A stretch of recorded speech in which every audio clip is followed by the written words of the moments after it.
Anna's wrists were tied with thick ropes to a wagon wheel, her arms stretched out, her face flushed red in the morning sun, on display for everyone in the square. As more people gathered, every glance felt like a knife in her back. Pastor Miller's voice echoed through the square. This is what happens to those who cross the line, to those who forget their roots. In Anna's chest, her father's averted eyes and her mother's silence echoed. For the first time in her life, she didn't feel anger, just emptiness. It was like her existence was nothing more than a tiny footnote in someone else's story. The women of the town hugged their arms tightly to their chests, burying their feet in the mud so they wouldn't have to face Anna's anger. The children stared at Anna as if she were some kind of monster. And Anna, despite the storm raging inside her, swore she wouldn't cry.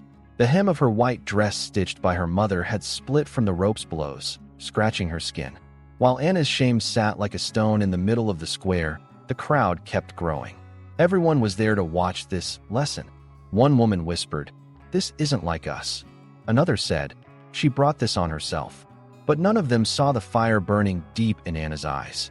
When Pastor Miller finished his speech, Henry, Anna's father, lowered his head and stepped back. No one who came near even offered to untie his daughter. And in that moment, Anna learned that shame is the quietest disaster a person can face.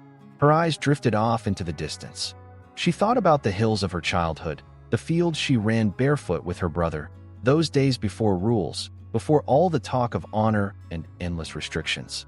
Just then, the wind picked up in the square. Anna's hair blew across her face.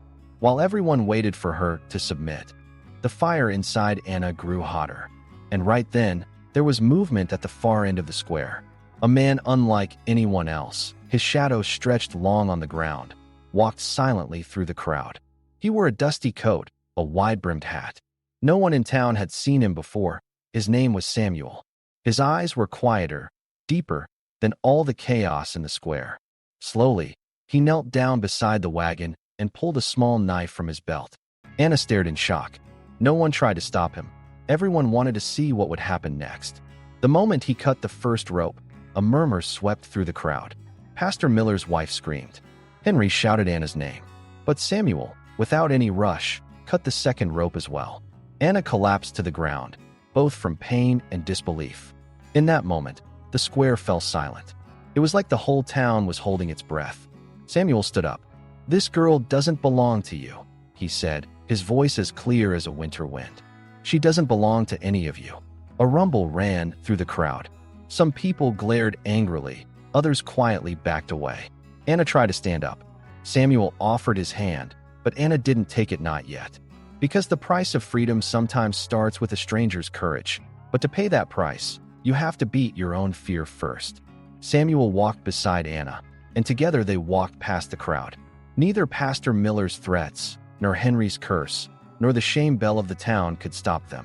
In that moment, for the first time, Anna started to write her own story, and everyone else was too quiet to ever know how it would end. Samuel's hands hovered for a few seconds over the rope marks on Anna's wrists.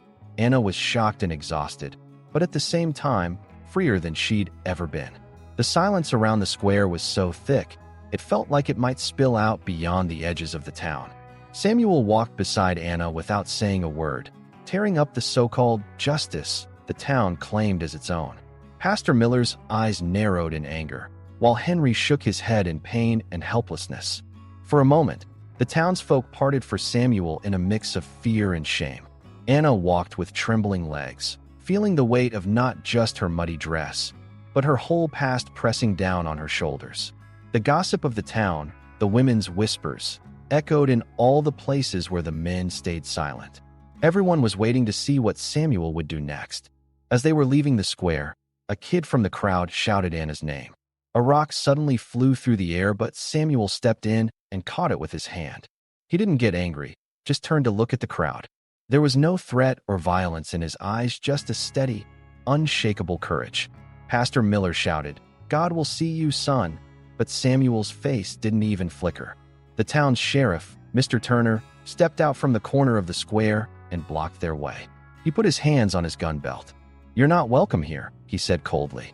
Samuel gently took Anna's arm and replied, "You should be saying that to yourself, not to me about this girl." For a moment, The crowd didn't even breathe. Samuel pulled out a letter. As the sheriff read it, his eyes narrowed. "You're the one who's building that new farm. And now you're taking her?" he asked.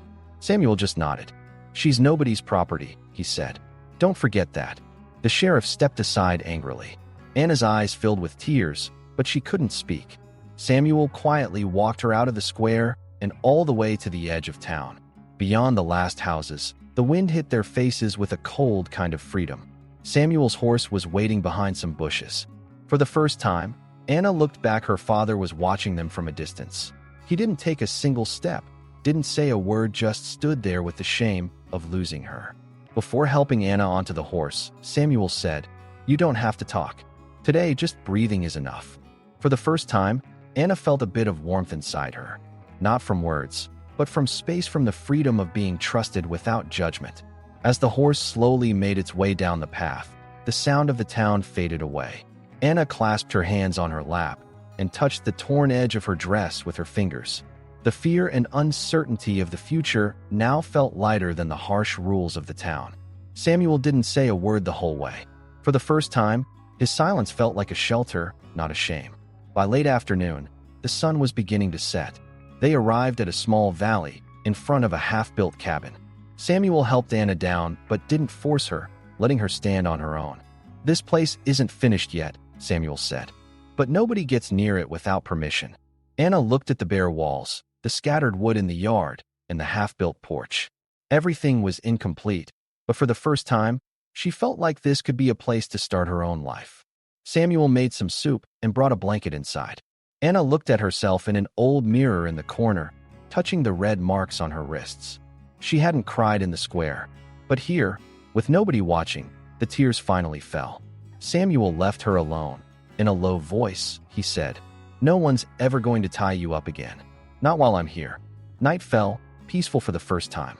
As the wind shook the branches outside, Anna slowly felt herself stepping out from the shadow of her past into her own story. But the real storm hadn't even started yet.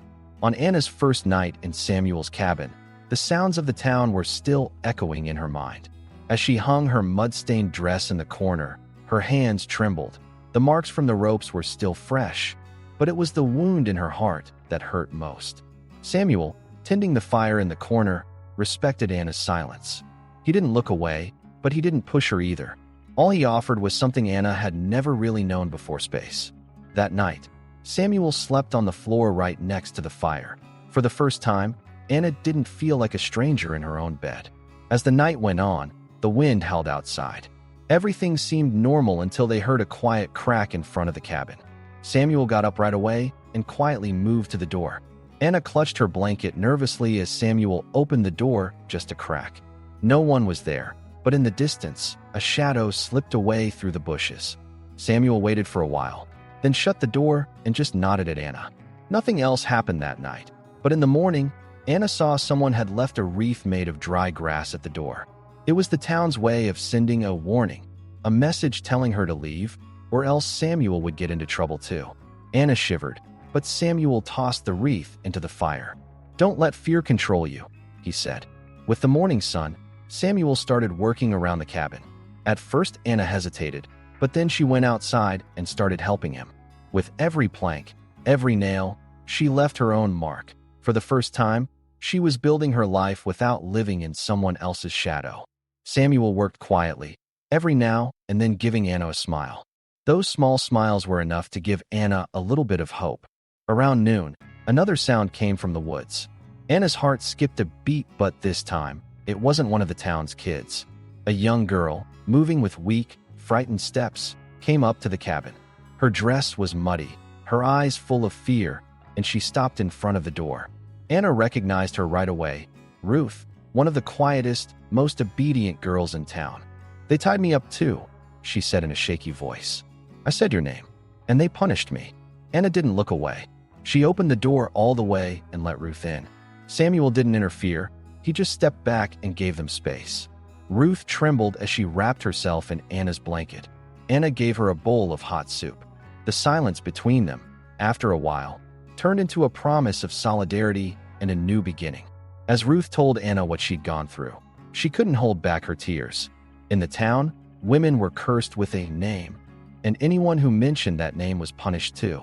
As Anna stroked her hair, she realized the pain of the past didn't belong to just one person. There were other links in the chain. Samuel brought them bread and tea. "You're safe here," he said. "Nobody gets through that door without my say-so." That day, there was a three-way silence on the cabin's porch, one fed by the past, one by fear, and one by new hope. As night fell, Ruth gently took Anna's hand. "I could never be as strong as you," she whispered. Anna looked at her and slowly shook her head. "I wasn't strong either. None of us are at first. But now, we're not alone anymore." That night, the three of them sat around the fire. The fears, the mud, the marks from the ropes, they were all heavy, but sharing them started to make them lighter. But the town's shadow was still chasing them, and the real test hadn't even begun. When morning came, Anna and Ruth sat side by side on the porch. There was a cool, quiet calm in the air, but inside, there was no longer the fear that comes from being alone. Samuel was outside chopping wood early, always keeping an eye on the path because he knew the trouble from town wasn't really over yet. It wasn't long before the sound of hooves echoed down the trail. The town sheriff, Mr. Turner, slowly stopped at the edge of the cabin's yard. Between them was a silence stretched tight, like a rope between past and present. The sheriff didn't get off his horse. His eyes moved from Samuel to Anna to Ruth. "I didn't come to take anyone," he finally said. "But the town is divided. Some people still blame you. Others say it's time for the truth to be told. They're waiting for an answer." Anna took a deep breath. Ruth squeezed her hand tightly. Anna stood up, taking a step forward with the confidence Samuel had given her. "They tried to silence me. They tried to shame me. But now, I don't owe anyone an apology. Tell them this: we're here, building our own lives. And nobody is going to take us back." The sheriff lowered his head, and his eyes were full of years of tiredness. "I'll deliver your words," he said, and slowly rode away into the woods. Out in front of the cabin, for the first time, Anna and Ruth felt not just saved, but standing at the door of a new life. Samuel hammered a nail into the porch and said quietly, "This is your home now." At the end of the day, Anna and Ruth looked up at the sky and took a deep breath with a small smile. Little by little, hope was starting to take the place of fear. "Gaiskik mustu. Kulyabid Sadis Addison Sitter Tizi Dialuyardu. Ruth, Eski Badaniasin Cyrilmis Hold Kozid Yiyakalmisti. Anna Isi Samuelin Geturtajai Eski Ber Katuda, Elbisasini V. Ihalit Islarini and Salidi. El Bizanin Yurdaklari Halates, Bileklarin Deki Kizara Klickler Isi Alsmai Baslamisti. Ama Anna, Artico Islari Utank Dejel, Bermukadil Nisani Jibi Goryardu. O Gase, Copy Usulka Tiklatildi. Samuel Heman Urindan Kokti, Kapi Eralati. Desarada, Kasabadan Iki Kaden Vardi Byri Yasli, Byri Isi Jank. Sesas Isri Girdler. Ania Bakarkan Goslerin Utank Ve Bur Nebs, Umud Vardi. Senin Jibi Dusamai Basladik, Dedi Yasli Kaden, Sesi Titrek. Yalnas Kalmak Istamiris. Barada, Berlicht Gyuklamek Isterais. Ager Kabala Dursanais. Anna, Onlari Isri Bayaredi. Burkak Dakikata Kolyu Bursijanaga Denusta Corcular and Dejel. Ialesman in V. Yeni Bur Baslangisin Merkizi Haline Geldi. Samuel Onlara Sikak, Korba V. Ekmek Gaturdi. Kalubanin Isand Arctic Sadis, Sasizlik V. Jekmazin Islari Dejel.